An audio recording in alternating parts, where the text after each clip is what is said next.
The Night Shift horror story.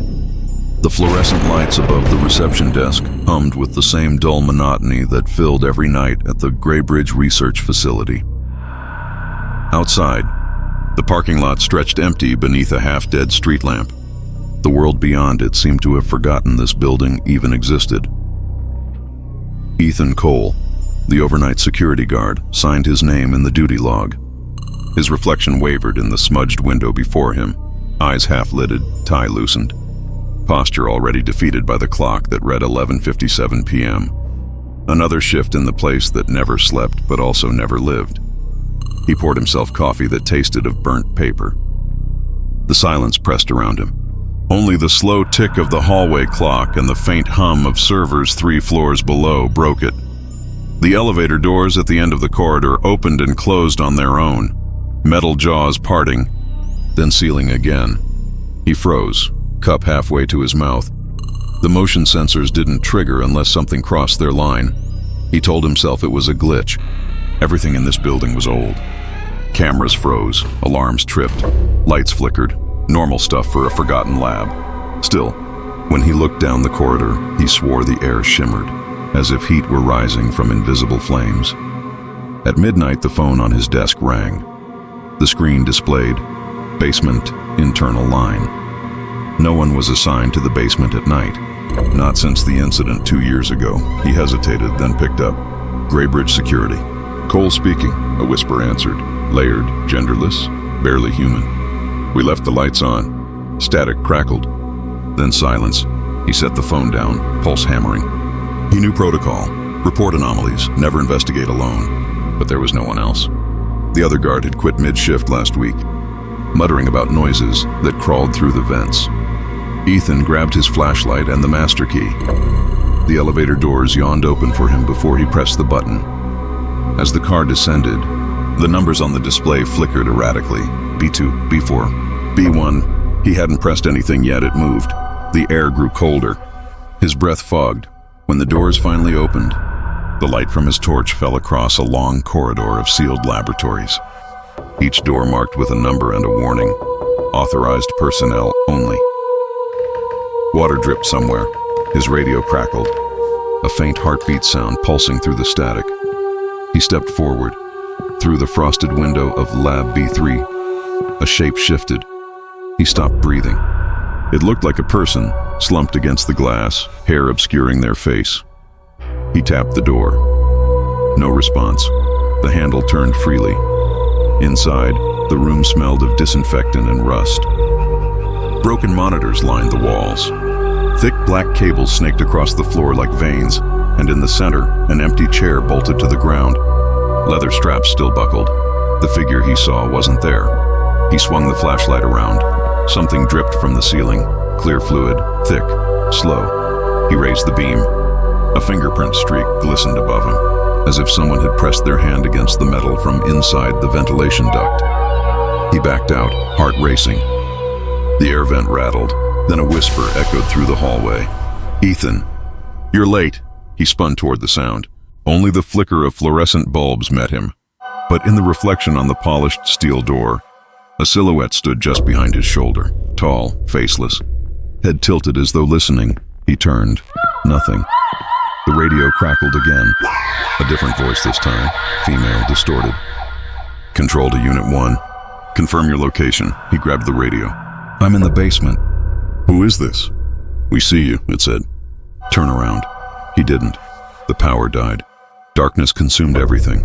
His flashlight sputtered once, twice, and failed. In the total black, the sound of breathing filled the corridor, slow, deliberate, impossibly close. He reached for the elevator. The buttons glowed faint red now, not white. Every floor label had changed to the same word. Down. He pressed it anyway. The doors closed, sealing him in. The car didn't move. He could see his reflection in the mirror panel, a faint outline of himself, and behind him, a second reflection grinning where no mouth should be. He slammed the emergency stop. Somewhere above, metal screamed as the cables strained. Then the elevator dropped. The clock on the wall of the security room ticked endlessly. 2:53 a.m. Ethan leaned back in his chair, rubbing his temples. The static hum from the CCTV monitors had started to blend with the low buzzing of the fluorescent lights above. The empty mall seemed to breathe, and every time he exhaled, the building exhaled with him. He replayed the footage again, the one from Murder. Camera 6, near the toy store. There was no one there, but the glass display showed Shedder, a pale shape, moving behind the reflection. Like a figure caught between worlds. When he rewound it, the figure didn't appear again, but when he fast-forwarded, a face flashed for less than half a second. Blank eyes, mouth wide open, and a grin that didn't move with the rest of its face. Ethan froze. He zoomed in. Static filled the screen, followed by a whisper through the speakers. "You're not alone in here." The intercom light blinked red. Someone had activated it. "Hello?" Ethan spoke into the mic. "Who's there?" No answer, only soft, broken breathing echoed through the channel. Then the voice whispered again, clearer this time.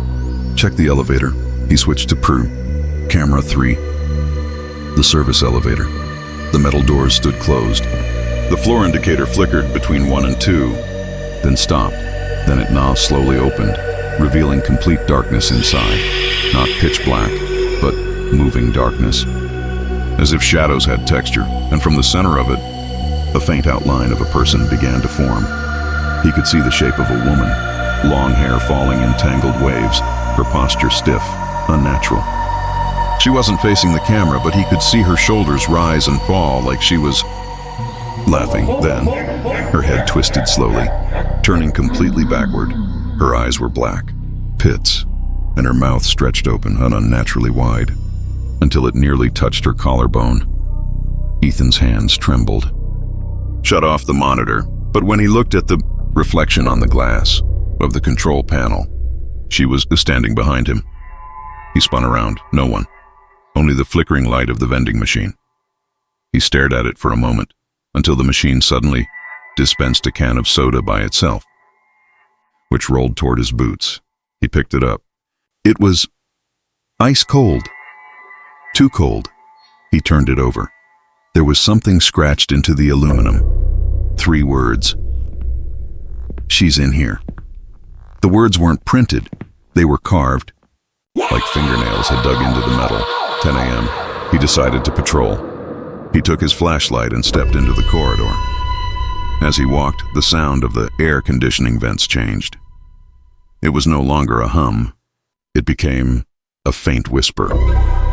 He passed the food court, chairs overturned, the faint smell of oil and bleach. Then he heard footsteps echoing behind him.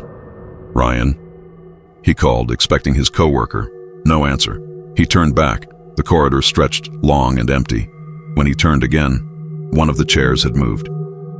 It was facing him now, and sitting on it was a mannequin, dressed in a mall uniform identical to his. Ethan's flashlight flickered. The mannequin's head tilted slowly to the left. He blinked, and when the light came back on, the chair was empty again. He radioed in. "Ryan, you there? Please respond." A burst of static came through, followed by his partner's trembling voice. "Don't come to the basement. Whatever you do, stay out." The line cut. Ethan's pulse pounded. "Ryan, what basement? What are you talking about?" "Nothing." Then, all lights down the corridor flickered out, one by one, until only the emergency red glow remained.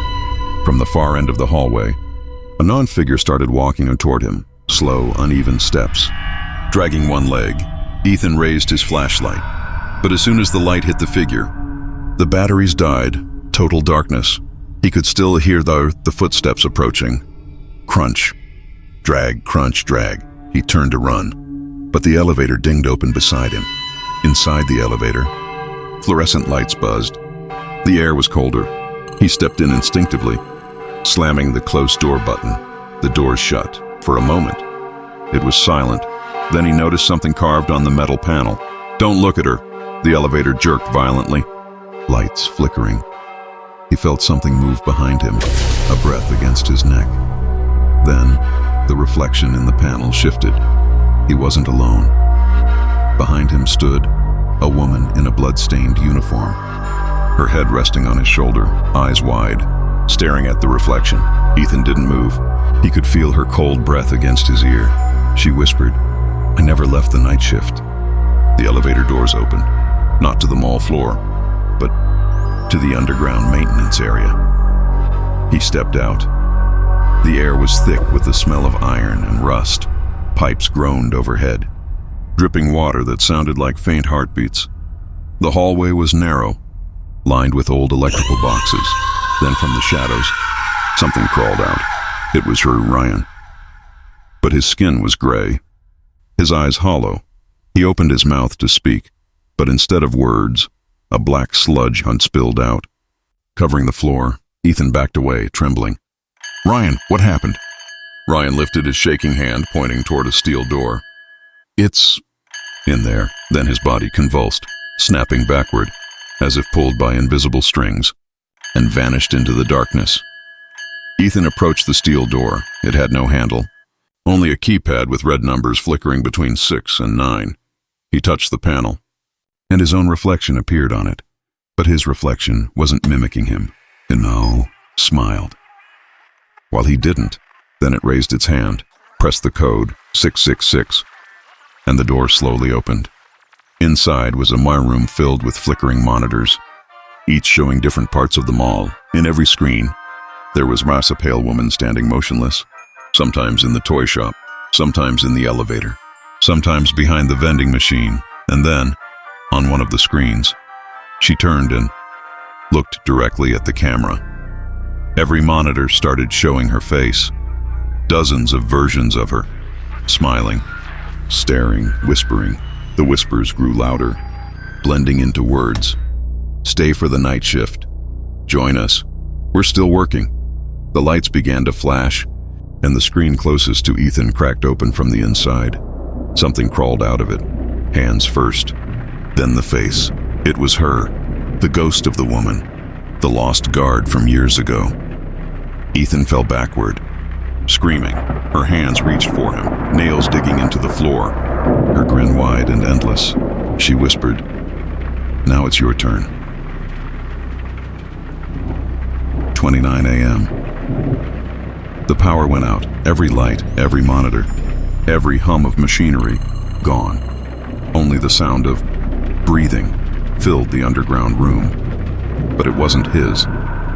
It came from behind the walls, slow, rasping, almost like something trapped inside the building was trying to inhale through the concrete.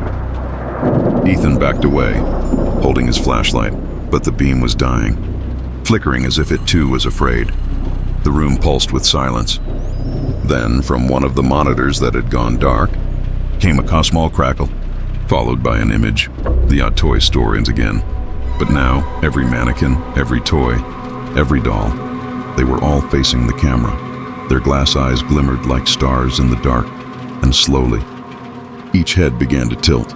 Ethan's pulse quickened. He turned for the elevator, but the door was gone. Just smooth concrete. He slammed his fists against the wall, panic rising in his chest. The air grew heavy, colder, as if invisible hands pressed against his throat. He dropped to his knees, gasping, and the whispering started again. "Clock in. You're late for the shift. We've been waiting." He screamed, "Who are you?" "What do you want from me?" A voice answered. Not from one direction, but from everywhere at once. The same thing you wanted. A job.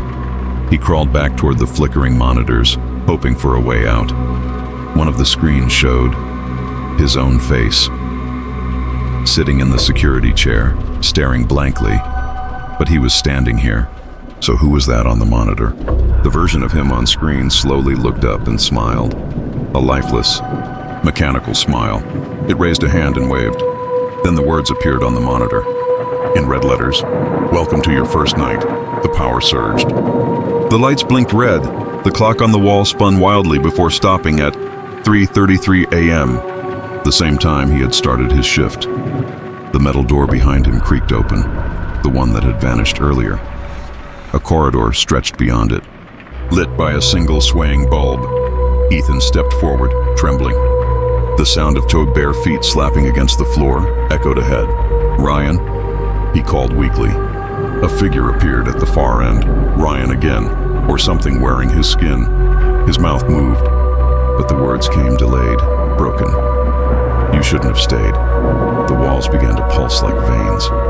The overhead bulb exploded, raining glass. Then, through the darkness, hundreds of pale hands emerged from the walls, reaching, clawing, grasping at him. He ran, his flashlight, beam jerking wildly through corridors that twisted in impossible directions. Every turn brought him back to the security room. Every single time, the clock, still 3:33. He tried the exit door, locked. He smashed it with a chair, but when the wood splintered, a black blood oozed from the crack in the wall, as if the mall itself were bleeding. His reflection on the CCTV glass smiled again. This time, it spoke first. "You were supposed to replace her." "Replace who?" Ethan shouted. The reflection tilted its head. The one who never clocked out. Suddenly, the monitors lit up, showing old footage from years ago. A woman in uniform. The same one who had haunted the elevator. She looked terrified, banging on the glass of the security room, screaming. But there was no sound. Then, the timestamp appeared, October 11th, 2015. Exactly 10 years ago.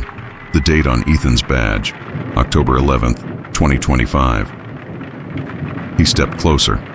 In the footage, the woman turned her head and looked directly into the camera, into him.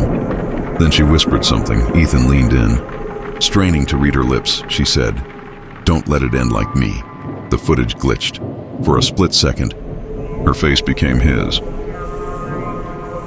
Trium. The elevator dinged behind him. He turned slowly. The doors were open. Inside, the lights flickered between red and white, and standing there was on himself. Another Ethan, same uniform, same tired eyes, but the other one smiled. "Your shift's over." He stepped out as the real Ethan stumbled back. The other Ethan walked past him, sat in the security chair, and turned toward the monitors. Ethan backed away toward the elevator. But as he did, the doors slammed shut behind him.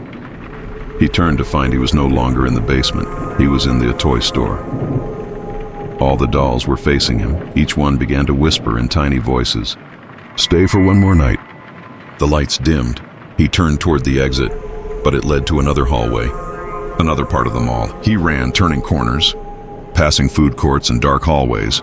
But every exit brought him back to the security room. And every time he entered, the clock reset to 3:33. He screamed, tore off his badge, threw it at the wall, but it stuck there, melted into the surface, glowing red like a brand.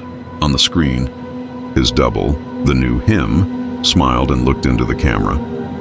"Welcome to the team." The words repeated on every monitor, one after another. "Welcome to the night shift. Welcome to the night shift. Welcome to the night shift." Then, silence. Next morning, 6 a.m. A new security guard arrived. He found the chair still warm, a half-finished cup of coffee, and a faint smell of burnt wires. He checked the duty log. It said Ethan Miller, on duty. But Ethan was nowhere to be found. He played back the last security footage. On the screen, the guard before him, Ethan, was sitting watching the monitors. He didn't move, didn't blink. His reflection in the glass smiled again. The new guard frowned and leaned closer. Then the reflection, Ethan's reflection, slowly turned its head and looked directly at him through the screen and whispered, "You're next."